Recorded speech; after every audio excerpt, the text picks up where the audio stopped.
Hey, welcome back. Welcome back. I told you I'll show up again. Yeah, the last video was mainly about how I lowered my blood sugar in 30 days. So by now you all know how I did it, but there's some more things I need to talk about how to do it, but we're not going to do it on this video. So this is about Sarasota Tim, and cooking on the grill and my banana tree adventure. So here we go, rock and roll. Look like Sarasota Tim's taking some people's advice. They everybody said, Sarasota Tim, you're wrecking your channel because you're showing that you're making coffee every day. Every day. Oh, this is how you make coffee. Ooh, this is how you get. Look at the color. People they don't really. They don't want to watch it every day. They want some excitement, some content. So I try to break it up a little bit. That's why I started sharing my diabetes and all that, and working on tractors. I try to break everything up. So I'll make this a short video, and I know everybody likes the information quick. So I can do it that way too. So rock and roll, here we go. So old Sarasota Tim's starting to listen to people. He's starting to film the beach. I gotta admit, I like looking at the beach too. So that's better than him watching, making a cup of coffee, pot of coffee every day. Stopping into McDonald's or McDonald's. So everybody warned Sarasota Tim he's wrecking his channel. He needs to break it up a little bit. So I think he finally took people's advice and finally started filming more at the beach. But after a while, people are going to get tired of that too. They're going to be wanting some more excitement. He's supposedly got 67,000 subscribers. Out of that, he should have at least 20,000 people or 10,000 people looking at his videos. But that ain't the case. So I'm hoping that. He'll switch it on up a little bit more and, be for the people, be for his viewers, not for himself. You can tell the difference when somebody's making a video for themselves to make $1 or entertaining people or, myself, I try to entertain you and I try to give you some good info, whether it be about tractors or, hey, banana trees. So, there's my banana tree there. Y'all can see it's got quite big. I finally got it out of the house. We got some nice weather here in North Carolina. I don't know if y'all live here or not. If y'all can, leave a comment. Tell me where you live. Hey, I know there's some people watching my stuff from Canada and overseas, different places. I can see that on my YouTube studio, so I can tell where everybody's coming from. And so I haven't taken, last year I took a banana tree and I put it underneath the house. Oh, I just realized while I was talking so loud, the grill fan was running. But anyway, I'll talk about that in a minute. Hold on. Get to the banana trees first. Okay, we're going to do this in quick stages. Don't bore nobody. Yeah, banana trees. That one right there, it produces bananas. So I'm waiting patiently for my banana. And so I got another one at the house. I'm going to try to do it tomorrow. I'll take it out of the, here I go stuttering. Sorry about that. I'll take it out from underneath the house and I'll put it in the ground. And then we'll watch it grow together. I've done that before and they just do good. And every year you dig them back up before the first cold weather, the frost. You dig them up. You wrap them up in a trash bag and you throw them underneath the house. And then the following year, right around spring, you take them out and put them back in the ground. Before you know it, they get big and big, and then they start having babies. Yeah, they start having babies. And you start digging them up too, put them wrap them up in plastic like a trash bag, and then put them in the house. And then every year you do that over and over again. Before you know it, you got about 50 banana trees. You got so many you can't handle it. I had one time.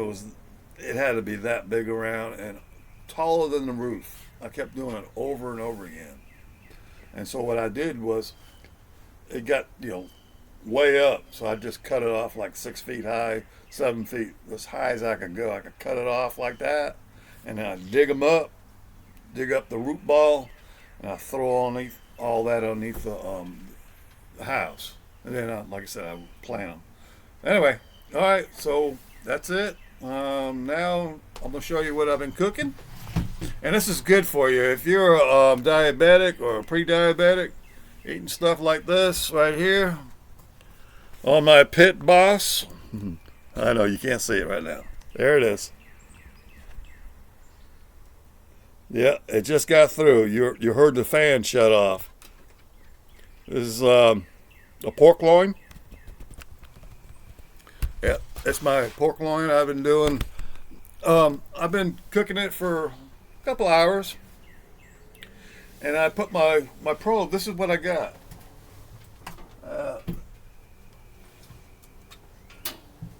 Here's my probe I got.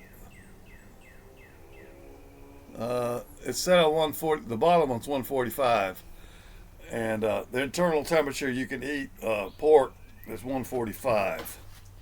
And so I checked it a while ago. I actually put another probe on the side. I just want to make sure that probe was working, and a lot of juices were coming out. I said, man, this thing is juicy. So you eat stuff like that and stay away from the mashed potatoes, but if you feel like you got to eat some carbs, because carbs turn to sugar, eat just a little bit.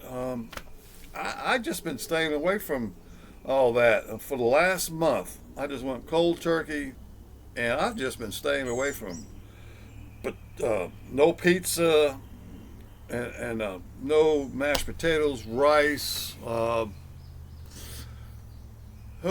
that stuff.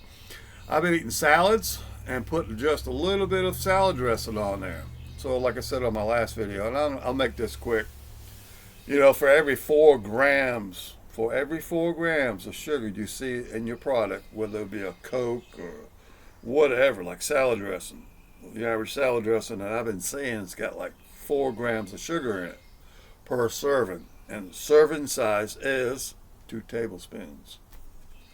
So it's like taking almost a teaspoon of sugar and putting it on your salad and eating it. I mean, that's your body sees that. It sees nothing else. It sees the sugar, the badness. I know you got to have a little bit of sugar, but they got so much added sugar and everything, I wouldn't even worry about it. I must take in some sugar, but I must take some carbs in. Like oatmeal. Oatmeal's good for you, but it's full of carbs. A man, they say, the doctor will tell you, a man can have 60 carbs a day and a woman's a little less. So you eat oatmeal first thing in the morning, you don't suck down some carbs, about 50 carbs or a little bit more. And then like they used to teach you, like, get you a bowl of oatmeal, get you a big old slice of toast, and to wash it all down, suck down some orange juice. You just jacked everything up, and stay away from meat. Meat's gonna kill you. That's what they've been saying for years. Back in the 70s they started that mess. What they need to say is sugar. Sugar will kill you. It turns everybody into diabetics or pre-diabetics. I don't know if y'all know that or not. I decided to go ahead and start sharing that stuff and try to get the word out. And then the other word out, of course, is the Messiah is coming. That's another word I like to try to get out, because when you got the Lord on your side, you can't go wrong. I mean, I'll be honest with you. And my channel's about some religion, facts, and how I work on stuff. That's what my channel's all about. So I didn't just wake up this morning and start talking about the good Messiah and he's coming, and start talking about religion to get views or whatever. That's not my motivation, is to try to get views talking about religion. All right, so we're into this about almost 10 minutes, and I appreciate, if y'all stuck around this long, I appreciate it. Go ahead and hit the subscribe button. Y'all know what to do. If y'all like this channel, go ahead. Let's try to get this thing jacked up. Let's try to really spread the word. Yeah, both words. All right, love y'all. Like Carl says, Carl, hugs, hugs. Thanks, people. Thanks.